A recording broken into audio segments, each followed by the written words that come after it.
En tant que neurologue, il est de mon devoir de me tenir constamment informé des avancées scientifiques, des découvertes et même des surprises inattendues qui peuvent avoir un impact direct sur la santé du cerveau et du système nerveux. Cependant, rarement quelque chose m'a autant perplexe et inquiété que la récente identification d'une vitamine largement consommée et considérée comme bénéfique qui peut, dans certaines circonstances, augmenter le risque d'un événement neurologique catastrophique. L'ictus, plus connu sous le nom d'accident vasculaire cérébral, AVC. Cette nouvelle a profondément bouleversé non seulement la communauté médicale, mais aussi les patients et les personnes qui pensaient jusqu'alors renforcer leur santé en prenant des compléments vitaminiques suivant une logique saine et préventive. Le principe selon lequel plus de vitamines a plus de santé remet en question, du moins dans ce cas, des paradigmes bien établis et invite à une réflexion urgente. Si vous êtes nouveau sur cette chaîne, n'hésitez pas à laisser un j'aime et à vous abonner pour ne manquer aucune vidéo, aucun conseil ou astuce pour votre santé. Il est important de préciser que les vitamines sont,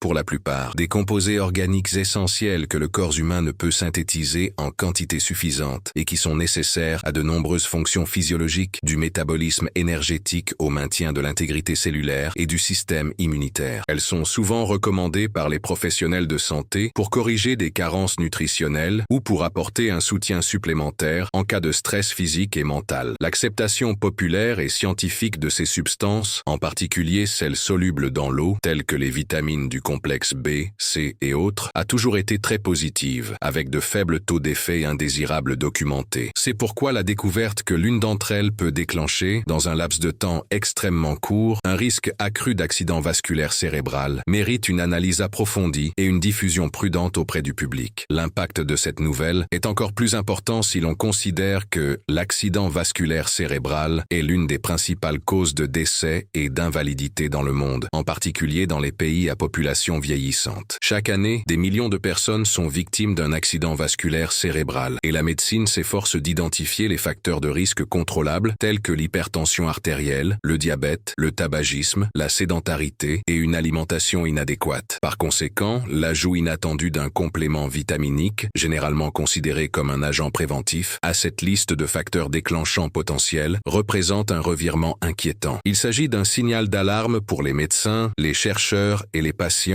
qui doivent redoubler de vigilance quant à l'utilisation indiscriminée de vitamines sans suivi spécialisé. Au-delà du choc initial, cette découverte a suscité un vif débat au sein de la communauté scientifique. Au départ, une certaine incrédulité régnait, car les études antérieures sur cette vitamine n'indiquaient aucun lien significatif avec des événements neurologiques graves. Cependant, des recherches récentes, menées avec une rigueur méthodologique et portant sur des échantillons de populations larges et diversifiées, ont révélé que dans certaines conditions, notamment à des doses spécifiques et en fonction des caractéristiques individuelles des patients, cette vitamine peut provoquer des altérations vasculaires et métaboliques susceptibles d'augmenter la susceptibilité à un accident vasculaire cérébral. Ce qui est frappant, c'est la rapidité avec laquelle cet effet peut se manifester. Des rapports cliniques indiquent que dans certains cas, le risque augmente dès la première nuit après l'ingestion, ce qui était jusqu'alors inimaginable. Ce phénomène nous oblige à repenser le concept traditionnel de dose sûre et la manière dont l'organisme réagit de manière individuelle à des compléments alimentaires auparavant considérés comme inoffensifs. Il est essentiel de comprendre que la biologie humaine est extrêmement complexe et que les nutriments peuvent interagir d'une manière que nous sommes encore loin de comprendre complètement. La vitamine en question, dont l'identification sera détaillée dans les sections suivantes, semble agir sur les mécanismes vasculaires et neurologiques de manière à déstabiliser la circulation cérébrale, provoquant la rupture de petits vaisseaux sanguins ou la formation de thrombus, qui sont les causes directes de l'ictus.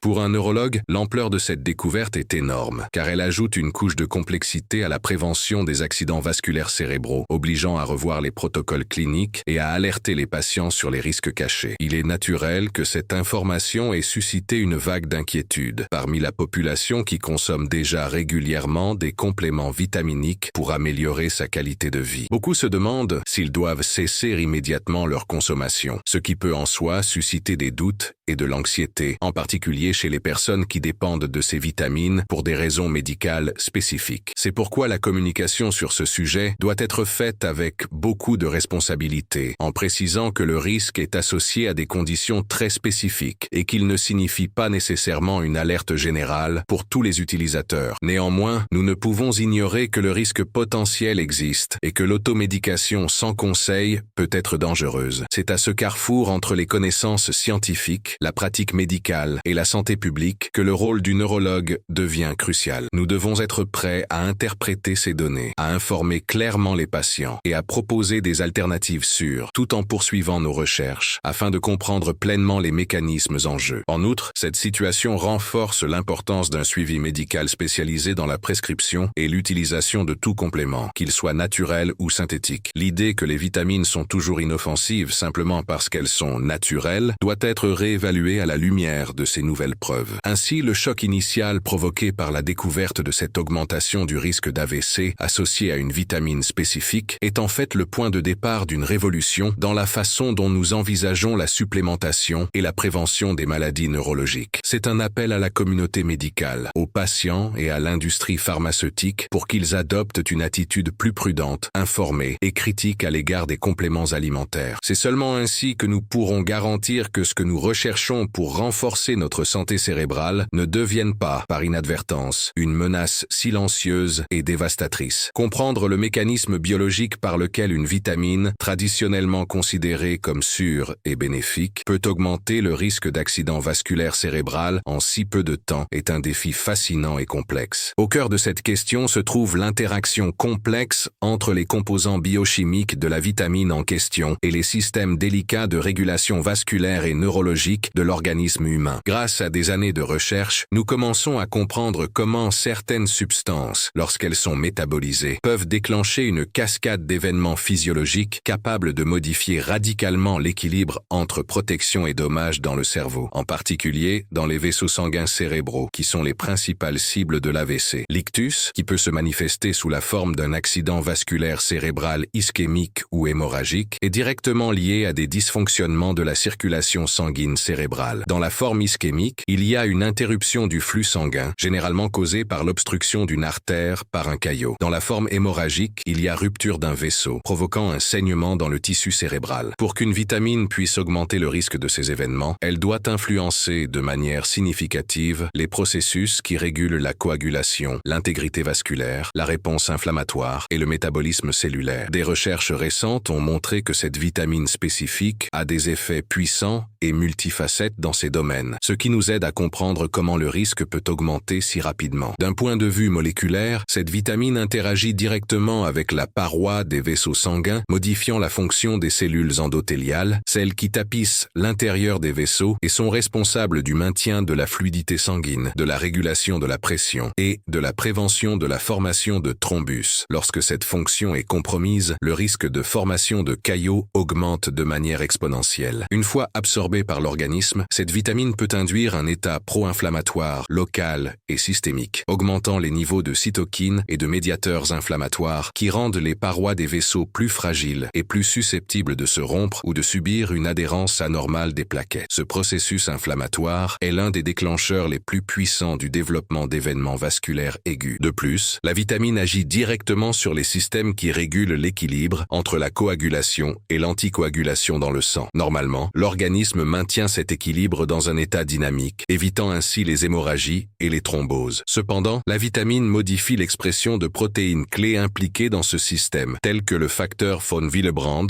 et les anticoagulants naturels, comme la protéine C et la protéine S. Il en résulte une prédisposition à une augmentation de la coagulation, qui peut entraîner la formation rapide de thrombus dans les vaisseaux cérébraux, bloquant la circulation sanguine et provoquant un accident vasculaire cérébral ischémique. Cette modulation brutale et intense de ces facteurs peut survenir quelques heures après l'ingestion, ce qui explique la rapidité avec laquelle le risque augmente. Un autre point crucial est l'interaction de cette vitamine avec les niveaux d'homocystéine, un acide aminé présent dans le sang qui, à des concentrations élevées, est un facteur de risque reconnu pour les maladies cardiovasculaires et cérébrovasculaires. Des études ont montré que cette vitamine, à certaines doses et chez des personnes génétiquement prédisposées ou présentant des conditions spécifiques, peut provoquer provoquer une augmentation inattendue et rapide de l'homocystéine plasmatique. L'excès de cet acide aminé favorise l'inflammation endothéliale, le stress oxydatif et le dysfonctionnement vasculaire, tous des facteurs qui contribuent à la fragilité des vaisseaux et à un risque accru d'accidents vasculaires cérébraux. Le lien entre la vitamine, le métabolisme de l'homocystéine et l'accident vasculaire cérébral est un exemple clair de la complexité des effets biologiques dont nous devons tenir compte. Un autre mécanisme important à mentionner est l'impact de cette vitamine sur le système nerveux autonome, qui régule la pression artérielle et le tonus vasculaire. Chez certaines personnes, la vitamine peut interférer avec la signalisation neurologique qui contrôle la constriction et la dilatation des vaisseaux sanguins, entraînant des épisodes soudains d'hypertension artérielle ou d'instabilité hémodynamique. Ces variations soudaines de la pression à l'intérieur des vaisseaux cérébraux sont particulièrement dangereuses, car elles peuvent surcharger les parois vasculaires, en particulier celles déjà compromises par des processus chroniques tels que l'athérosclérose. Il peut en résulter soit la rupture d'un vaisseau, provoquant un accident vasculaire cérébral hémorragique, soit l'obstruction d'une artère par spasme ou thrombose. Outre les modifications directes du système vasculaire et de la coagulation, la vitamine peut également affecter le métabolisme énergétique des cellules neuronales et vasculaires. Elle interfère avec la production et l'utilisation de l'ATP, la principale molécule énergétique des cellules, générant un état de stress métabolique qui rend les neurones et les cellules endothéliales plus vulnérables aux dommages et à la mort cellulaire. Cette déficience énergétique peut contribuer à aggraver l'ischémie en cas d'obstruction d'un vaisseau sanguin, accélérant ainsi les lésions cérébrales et augmentant la gravité de l'AVC. La rapidité avec laquelle ces mécanismes se mettent en place est un autre point important. Contrairement à de nombreux facteurs de risque qui agissent lentement au fil des ans, comme le tabagisme ou l'hypertension chronique, la vitamine semble induire un environnement physiologique propice à l'AVC en quelques heures. Cette rapidité pourrait être liée à son absorption rapide par le tractus gastro-intestinal, suivie d'une intense activité métabolique et d'une signalisation moléculaire qui déclenche la cascade inflammatoire et procoagulante. Ainsi, l'intervalle entre l'ingestion et l'événement indésirable peut être étonnamment court, ce qui rend d'autant plus urgent de surveiller et de comprendre cet effet. La compréhension de ces mécanismes biologiques nous aide non seulement à expliquer le phénomène de l'augmentation du risque d'AVC, mais ouvre également la voie à la création de stratégies préventives et thérapeutiques. En identifiant les voies métaboliques et cellulaires qui sont activées ou dérégulées par la vitamine, nous pouvons rechercher des interventions qui bloquent ces effets nocifs sans compromettre ses avantages nutritionnels. Cet équilibre sera essentiel pour que la vitamine ne soit pas complètement supprimée de l'usage clinique, mais plutôt gérée de manière plus sûre et personnalisée, en tenant compte des caractéristiques individuelles de chaque patient. À mesure que nous avançons dans l'étude de ce mécanisme, il apparaît clairement que nous sommes confrontés à une situation qui remet en question la simplicité des réponses médicales traditionnelles. L'effet indésirable de cette vitamine n'est ni universel ni prévisible pour tout le monde, mais dépend d'un réseau complexe de facteurs génétiques, environnementaux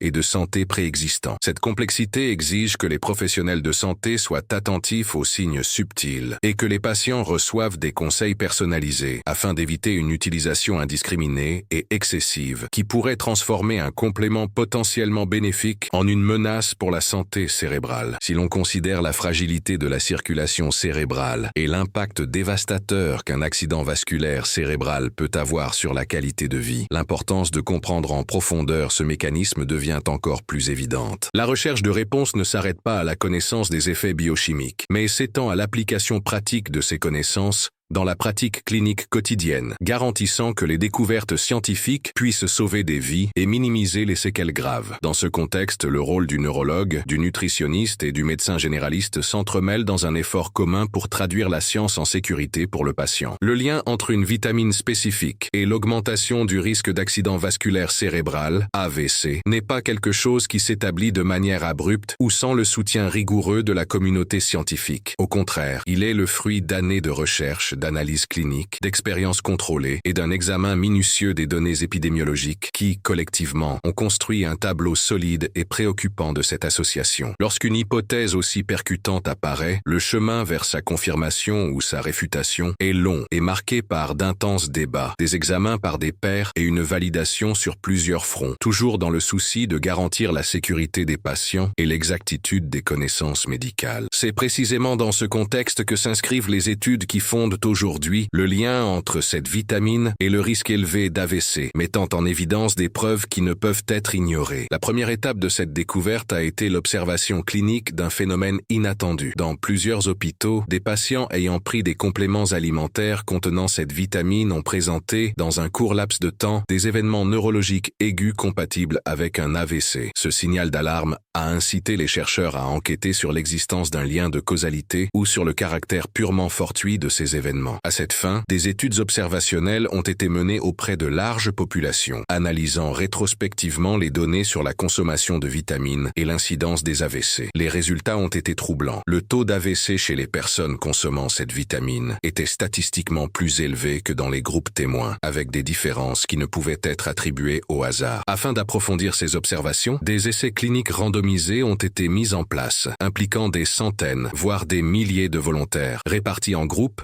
ayant reçu la vitamine en question et d'autres ayant reçu un placebo. La méthodologie rigoureuse de ces études a permis d'isoler les variables et de réduire les biais, garantissant ainsi la fiabilité des résultats. Au fil des mois, non seulement l'incidence des AVC a été surveillée, mais aussi les marqueurs biochimiques liés à la coagulation, à l'inflammation et à la fonction vasculaire. Les résultats ont montré que, dans un sous-groupe significatif de participants ayant reçu la vitamine, il y avait un changement rapide des biomarqueurs, indiquant une plus grande prédisposition aux événements thrombotiques et vasculaires, confirmant l'hypothèse initiale. En complément de ces essais, des études mécanistiques in vitro et sur des modèles animaux ont permis de comprendre les effets directs de la vitamine sur les cellules endothéliales et les plaquettes, confirmant que la substance induit des modifications cellulaires qui favorisent l'agrégation plaquettaire et l'inflammation vasculaire. Ces modifications augmentent le risque de formation de caillots pouvant obstruer les vaisseaux cérébraux et provoquer un AVC ischémique. Ces expériences ont été fondamentales pour démontrer que l'effet de la vitamine n'est pas seulement un phénomène épidémiologique, mais qu'il repose sur une base biologique solide, ce qui renforce les preuves scientifiques concernant ce risque. En outre, des méta-analyses récentes qui ont rassemblé et évalué de manière critique les données de plusieurs études ont renforcé le lien entre la consommation de cette vitamine et l'augmentation du risque d'AVC. Ces travaux, qui tiennent compte de la qualité des études et ajustent les facteurs de confusion tels que l'âge, les antécédents d'hypertension, le diabète et les habitudes de vie, indiquent que le risque est réel et constant, en particulier lorsque la vitamine est administrée à des doses élevées ou à des patients présentant une prédisposition génétique ou des conditions cliniques spécifiques. Cette information est cruciale pour que les recommandations cliniques soient précises et ciblées, en évitant les généralisations qui pourraient causer une panique inutile ou minimiser le problème. Un autre point important mis en évidence par les recherches est la rapidité avec laquelle l'augmentation du risque se produit. Des études longitudinales de courte durée ont montré que, chez certaines personnes, le risque de développer un AVC significatif peut augmenter dès les premières 24 heures suivant la prise de la vitamine. Cette constatation a changé la façon dont les spécialistes envisagent la surveillance et les conseils aux patients, car il est désormais nécessaire d'évaluer non seulement l'usage chronique, mais aussi la consommation ponctuelle ou dans des situations de supplémentation d'urgence. Le délai court avant l'apparition du risque renforce la nécessité d'un suivi médical rigoureux, en particulier pendant les premiers jours d'utilisation. La communauté scientifique, bien que surprise au départ, reconnaît l'importance de cette découverte pour la santé publique. Des institutions de renommée internationale ont commencé à réviser leurs directives sur la supplémentation en vitamines, recommandant aux professionnels de santé d'évaluer soigneusement le profil de risque de leurs patients avant de prescrire cette vitamine. Parallèlement, des alertes ont été émises à l'intention de l'industrie pharmaceutique et de la population, soulignant que la consommation indiscriminée, en particulier sans avis médical, peut entraîner des risques graves et inattendus. Ces mesures reflètent l'engagement de la médecine en faveur de la sécurité des patients et de la prévention efficace des maladies. Outre les études cliniques et épidémiologiques, un impact social important a également été observé, avec une augmentation de la demande d'examens complémentaires évaluant la santé vasculaire cérébrale et la coagulation sanguine chez les personnes qui prennent cette vitamine. Ce changement de comportement montre comment la science, lorsqu'elle est bien communiquée, peut influencer positivement les comportements de santé et la sensibilisation de la population. D'autre part, l'augmentation des diagnostics et des soupçons oblige également le système de santé à se préparer à une demande accrue de services spécialisés, ce qui renforce la nécessité de politiques publiques efficaces efficace et d'une éducation sanitaire continue. L'analyse critique des données souligne toutefois la nécessité de mener des études supplémentaires afin de mieux comprendre les facteurs qui modulent le risque chez différents individus, depuis les aspects génétiques jusqu'au rôle des comorbidités associées. Ces connaissances permettront de personnaliser davantage les recommandations, en identifiant plus précisément les personnes qui peuvent bénéficier de la vitamine sans risque et celles qui doivent éviter son utilisation. La médecine de précision et l'approche personnalisée sont des voies prometteuses pour faire face à cette complexité, en garantissant la sécurité et l'efficacité de la supplémentation. Tout ce parcours, qui va de l'observation clinique à la consolidation scientifique, renforce à quel point la médecine est une science dynamique, qui exige une révision et une mise à jour constante à la lumière de nouvelles preuves. Le lien entre cette vitamine et l'augmentation du risque d'AVC n'est pas seulement une donnée statistique, mais un signal d'alarme qui mobilise l'ensemble de la chaîne de soins de santé, du professionnel au patient. L'importance d'une information correcte, d'un diagnostic précoce et d'une intervention appropriée n'a jamais été aussi claire, car ces mesures peuvent littéralement sauver des vies et éviter des séquelles graves qui compromettent la qualité de vie. Compte tenu de l'impact de ces données, il est évident que la prudence doit prévaloir dans la prescription et la consommation de cette vitamine, toujours sur la base de données scientifiques solides et d'un suivi médical qualifié. Ces nouvelles connaissances ouvrent la voie au dialogue entre les spécialistes, les patients et l'industrie, favorisant une culture de transparence, de sécurité et de responsabilité dans l'utilisation des compléments vitaminiques. Face à cette menace silencieuse, l'engagement en faveur de la santé cérébrale doit être continu et fondé sur les meilleures données scientifiques disponibles, en recherchant toujours l'équilibre entre les avantages et les risques. Dans un contexte alarmant où une vitamine populaire peut augmenter le risque d'accident vasculaire cérébral, il est essentiel de comprendre quels groupes de patients sont les plus vulnérables à cet effet indésirable et doivent donc éviter sa consommation ou faire preuve d'une extrême prudence. Toutes les personnes ne présentent pas le même degré de risque, car l'impact de cette substance est intrinsèquement lié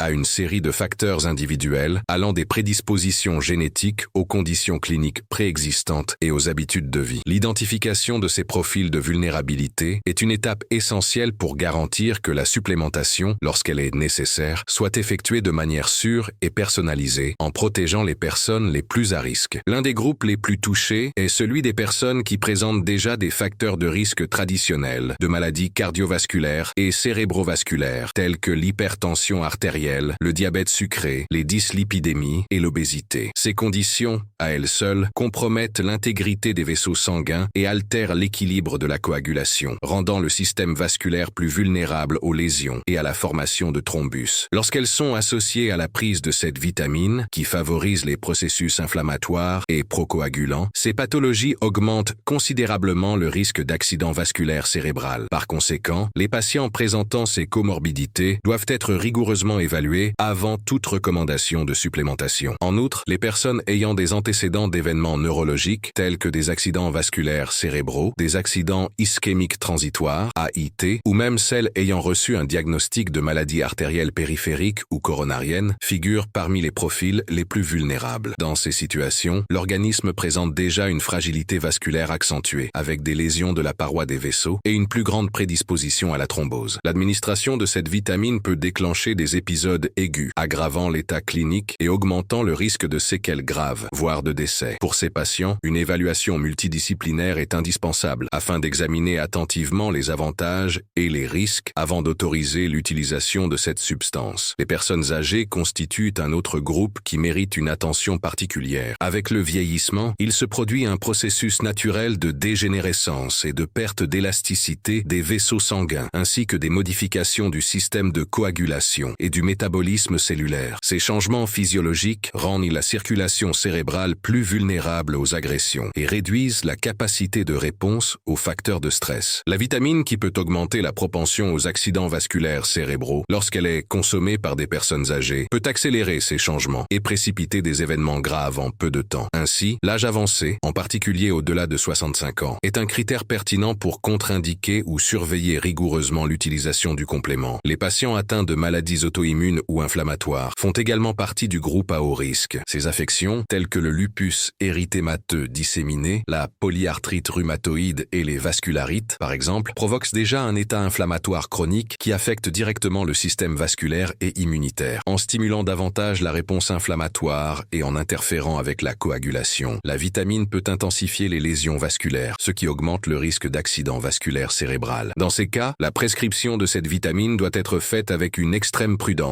de préférence en milieu hospitalier ou sous surveillance spécialisée, afin d'évaluer tout signe de décompensation. Outre les facteurs cliniques, les aspects génétiques jouent un rôle décisif dans la vulnérabilité au risque d'AVC associés à cette vitamine. Des études récentes ont identifié des variantes génétiques qui affectent le métabolisme de la substance et la réponse de l'organisme à son action, modulant ainsi le risque individuel. Les personnes porteuses de ces mutations génétiques peuvent présenter une réaction exacerbée à la vitamine, avec des réponses inflammatoires et des altérations de la coagulation beaucoup plus intenses que la moyenne de la population. Les progrès de la médecine personnalisée et des tests génétiques ouvrent une nouvelle frontière pour identifier ces personnes et adapter le traitement à leurs besoins spécifiques, évitant ainsi des complications graves. Un autre facteur qui ne peut être négligé est l'utilisation concomitante de médicaments qui influencent la coagulation sanguine, tels que les anticoagulants, les antiagrégants plaquettaires et les anti-inflammatoires. L'interaction de la vitamine avec ces médicaments peut potentialiser leurs effets, modifiant le fragile équilibre entre la prévention de la thrombose et le risque de saignement. Cette situation nécessite un suivi médical encore plus étroit et rigoureux, afin d'ajuster les doses et de surveiller les effets indésirables éventuels. L'automédication ou la supplémentation sans avis médical dans ce contexte est particulièrement dangereuse et doit être évitée à tout prix. Le profil du patient doit également tenir compte des facteurs environnementaux et du mode de vie qui influencent directement la santé vasculaire et la réponse de l'organisme. Le tabagisme, la consommation excessive d'alcool, la sédentarité et les régimes alimentaires déséquilibrés sont des facteurs qui compromettent l'intégrité des vaisseaux sanguins et favorisent les processus inflammatoires chroniques. Chez les personnes qui présentent déjà ces habitudes, la consommation de vitamines peut aggraver l'état et accélérer le développement de complications neurologiques. Par conséquent, l'analyse du contexte général du patient est indispensable pour une évaluation efficace des risques. Enfin, il convient de souligner l'importance d'un suivi médical continu pour les personnes qui, même si elles appartiennent à des groupes à risque, doivent prendre de la vitamine pour des raisons spécifiques. La surveillance régulière des paramètres cliniques et biologiques, y compris les tests de coagulation, les marqueurs inflammatoires et les évaluations neurologiques, peut permettre la détection précoce des signes avant-coureurs et la mise en place de mesures préventives avant qu'un accident vasculaire cérébral ne se manifeste. Cette surveillance rigoureuse est essentielle pour équilibrer les bienfaits de la vitamine et la sécurité du patient, en évitant des conséquences potentiellement dévastatrices. Face à ce scénario complexe, une approche personnalisée et consciente de la prescription de cette vitamine s'impose, en tenant compte du profil individuel de chaque patient. Une connaissance approfondie des facteurs qui augmentent la vulnérabilité au risque d'AVC permettra aux professionnels de santé de prendre des décisions éclairées, réduisant ainsi les dommages et favorisant une supplémentation qui contribue véritablement à la santé, sans mettre en danger l'intégrité neurologique de ceux qui ont le plus besoin d'être protégés. Compte tenu de l'impact inattendu qu'une vitamine peut avoir sur l'augmentation du risque d'AVC, il est essentiel que les patients et les professionnels de santé soient largement informés des symptômes d'alerte indiquant l'imminence ou la survenue d'un accident vasculaire cérébral. Reconnaître ces signes rapidement et avec précision est une question de vie ou de mort, car le temps est un facteur crucial pour minimiser les lésions cérébrales et augmenter les chances de guérison complète. Des informations détaillées et accessibles sur les symptômes d'alerte doivent être mises à la disposition de tous, en particulier des personnes qui ont consommé cette vitamine ou qui font partie des groupes à risque identifiés, afin de favoriser une réponse immédiate et efficace en cas de suspicion. L'AVC peut se manifester de manière soudaine, avec des symptômes qui apparaissent brusquement et progressent souvent rapidement. Parmi les signes les plus courants, on peut citer la faiblesse ou la paralysie d'un côté du corps qui peut toucher le visage, le bras ou la jambe. Cette asymétrie motrice est l'un des premiers signes indiquant que la circulation sanguine dans une région spécifique du cerveau est compromise. La personne peut avoir des difficultés à lever un bras ou à sourire de manière symétrique, ce qui témoigne d'une perte soudaine du contrôle musculaire qui doit être immédiatement interprétée comme un signal d'alarme. L'identification rapide de ce changement peut accélérer la recherche d'une aide médicale urgente. Un autre symptôme caractéristique de l'AVC est la difficulté soudaine à parler ou à comprendre la parole. parole. L'aphasie, comme on appelle cette affection, résulte de l'interruption des zones cérébrales responsables du langage et de la communication. La personne peut présenter un discours lent, confus ou être incapable de former des phrases cohérentes. Il peut également ne pas comprendre des questions simples ou des instructions verbales, ce qui peut générer une grande angoisse et une grande confusion. La présence de ces signes doit être immédiatement associée à un possible AVC, en particulier lorsqu'ils sont accompagnés d'autres symptômes neurologiques. La perte soudaine de la vision, dans un œil ou dans les deux, est un autre signe qui mérite une attention particulière. Ce changement peut se manifester par une vision trouble, double, ou même la perte complète de la vision d'un champ visuel, un phénomène connu sous le nom d'hémianopsie. Ces symptômes indiquent que la circulation cérébrale affecte les régions responsables du traitement visuel et la rapidité avec laquelle ces symptômes sont identifiés peut faire la différence entre la récupération de la vision et sa perte définitive. Des sensations de picotement, d'engourdissement ou de perte de sensibilité d'un côté du corps peuvent également indiquer un AVC imminent. Ces changements sensoriels sont le résultat de l'interruption de la transmission des impulsions nerveuses qui transmettent les informations au cerveau. Lorsqu'ils apparaissent soudainement et sont associés à d'autres signes neurologiques, ils doivent être considérés comme un signe clair qu'il faut consulter un médecin en urgence. Outre les symptômes physiques et neurologiques, une céphalée intense et soudaine, surtout si elle s'accompagne de nausées, de vomissements et de vertiges, peut indiquer un accident vasculaire cérébral hémorragique, qui est une forme grave d'AVC causée par la rupture d'un vaisseau sanguin dans le cerveau. Cette douleur diffère des douleurs courantes car elle est décrite comme le pire mal de tête de la vie d'une personne, avec un début soudain et une sensation de pression à l'intérieur de la tête. Reconnaître cette manifestation peut être vital pour que le patient reçoive des soins spécialisés en temps utile. Si vous observez l'un de ces symptômes, la réponse immédiate doit être de chercher des soins d'urgence en appelant les services médicaux d'urgence. Le temps écoulé entre l'apparition des symptômes et l'arrivée à l'hôpital est un facteur déterminant pour l'efficacité des traitements, qui comprennent l'administration de médicaments thrombolytiques capables de dissoudre les caillots ou des procédures neurochirurgicales pour contenir les hémorragies. Il est donc crucial que la population soit consciente que tout retard dans la reconnaissance et la recherche d'aide peut entraîner des séquelles irréversibles, voire la mort. Pour ceux qui savent qu'ils ont récemment consommé cette vitamine, la vigilance doit être encore plus grande, car le risque d'AVC augmente considérablement pendant cette période. Outre la vigilance vis-à-vis des symptômes classiques, il est important de surveiller tout changement neurologique atypique, tel que confusion mentale, perte soudaine de l'équilibre, difficulté à marcher ou altération de la conscience. Ces signes moins évidents peuvent être les précurseurs d'événements plus graves et nécessitent une évaluation médicale immédiate. Les mesures préventives doivent également inclure une communication rapide et claire avec les services d'urgence en les informant de la prise récente de vitamines et des symptômes observés. Ces informations aident les professionnels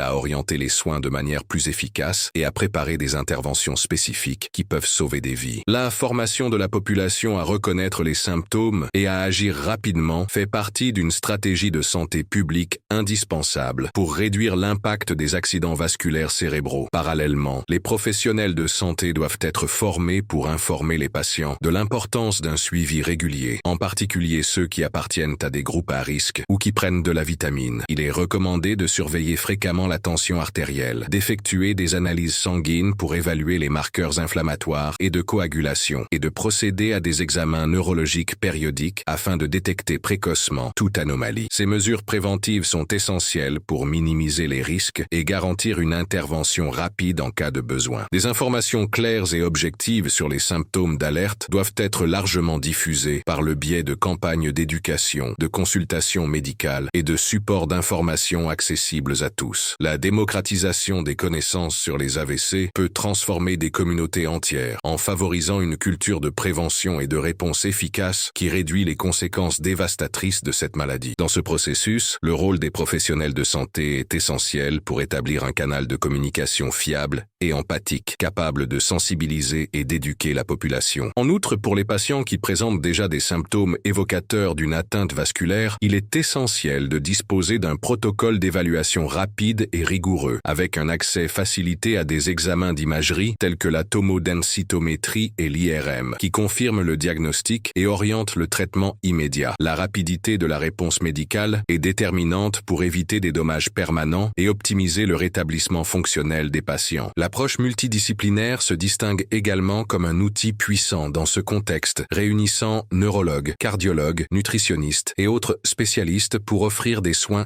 complet. Cette équipe peut fournir des conseils sur les risques associés à la consommation de cette vitamine, suivre l'évolution clinique et définir des stratégies personnalisées de prévention des AVC, améliorant ainsi la sécurité et la qualité de vie des patients. Reconnaître les symptômes d'alerte et agir rapidement et de manière coordonnée est essentiel pour réduire la mortalité et l'invalidité liées aux AVC associées à la consommation de cette vitamine. Chaque minute compte et plus le patient est pris en charge rapidement, plus les chances d'une issue favorables sont élevées. C'est pourquoi la connaissance et la préparation de la population associées à la compétence et à la réactivité des professionnels de santé constituent une ligne de défense essentielle contre les dommages que cette affection peut causer au cerveau et à la vie des personnes. Face à la découverte inquiétante qu'une certaine vitamine peut augmenter le risque d'AVC en peu de temps, il est essentiel de rechercher des alternatives sûres et des recommandations efficaces pour prévenir cet événement neurologique dévastateur. La prévention des accidents vasculaires cérébraux est une priorité de la médecine moderne, compte tenu de leur prévalence élevée et de leur impact sur la qualité de vie et la mortalité. C'est pourquoi la communauté médicale s'efforce non seulement d'alerter sur les risques associés à certains compléments alimentaires, mais surtout de proposer des options susceptibles de renforcer la santé vasculaire et cérébrale sans mettre en danger le bien-être des patients. Cet équilibre entre bénéfices et sécurité est le pilier des recommandations actuelles qui visent à personnaliser les soins et à garantir une protection maximale. La première et la plus importante recommandation est l'adoption d'un mode de vie sain qui comprend une alimentation équilibrée, la pratique régulière d'une activité physique, un contrôle rigoureux de la pression artérielle et l'arrêt du tabagisme et de la consommation excessive d'alcool. Le régime méditerranéen, par exemple, a été largement étudié et recommandé pour sa capacité à réduire l'inflammation systémique, à améliorer le profil lipidique et à favoriser la santé endothéliale. Ce régime, riche en fruits, légumes, poissons, huile d'olive et oléagineux, offre un ensemble de nutriments qui agissent en synergie pour protéger les vaisseaux sanguins et réduire le risque d'événements cardiovasculaires et cérébrovasculaires. Remplacer les compléments alimentaires à risque par des habitudes alimentaires naturelles et équilibrées peut être une stratégie plus efficace et plus sûre pour la plupart des gens. Dans le domaine de la supplémentation, il est essentiel que le patient soit guidé par un professionnel de santé qualifié afin que l'utilisation des vitamines et des minéraux soit judicieuse et personnalisée. Souvent, des carences nutritionnelles spécifiques peuvent nécessiter une supplémentation, mais un suivi médical est indispensable pour déterminer quels nutriments sont nécessaires, à quelle dose et pendant combien de temps. Les vitamines du complexe B, par exemple, jouent un rôle important dans le métabolisme de l'homocystéine et la santé neurologique, mais elles doivent être administrées avec prudence et sous surveillance, en évitant les excès qui pourraient déclencher des effets indésirables. L'individualisation de la supplémentation est le moyen de minimiser les risques et d'optimiser les bénéfices. Une autre alternative prometteuse est constituée par les antioxydants naturels, présents dans des aliments tels que les fruits rouges, le thé vert, le curcuma et d'autres épices, qui ont démontré leur potentiel pour réduire le stress oxydatif et l'inflammation, facteurs directement impliqués dans le processus d'athérosclérose et de fragilisation vasculaire. Ces composés bioactifs agissent en protégeant les cellules endothéliales et en modulant les réponses immunitaires, contribuant ainsi au maintien de l'intégrité vasculaire. L'intégration de ces aliments dans l'alimentation quotidienne peut constituer un soutien précieux pour la prévention des AVC, en particulier lorsqu'elle s'accompagne de changements de mode de vie. Outre les stratégies nutritionnelles, le contrôle des facteurs de risque est essentiel pour prévenir les AVC. Cela inclut la surveillance et le traitement adéquat de l'hypertension artérielle, qui est le principal facteur de risque modifiable. L'hypertension chronique provoque des lésions progressives des parois des vaisseaux, favorisant la formation de plaques athéroscléreuses et la fragilité vasculaire. Les médicaments antihypertenseurs, lorsqu'ils sont prescrits, doivent être pris rigoureusement selon la prescription médicale, et le patient doit être encouragé à adopter des habitudes qui aident à maintenir la pression artérielle dans des limites saines, telles que la réduction de la consommation de sodium et l'augmentation de l'activité physique. Un autre point essentiel est le contrôle rigoureux du diabète sucré, qui contribue à l'atteinte vasculaire et augmente la susceptibilité à l'AVC. La gestion adéquate de la glycémie, par le biais d'un régime alimentaire, d'exercice physique et de médicaments si nécessaire, est un élément clé de la protection neurologique. Un suivi multidisciplinaire, impliquant des endocrinologues, des nutritionnistes et des cardiologues, peut améliorer les résultats et minimiser les complications. La pratique régulière d'une activité physique mérite une mention spéciale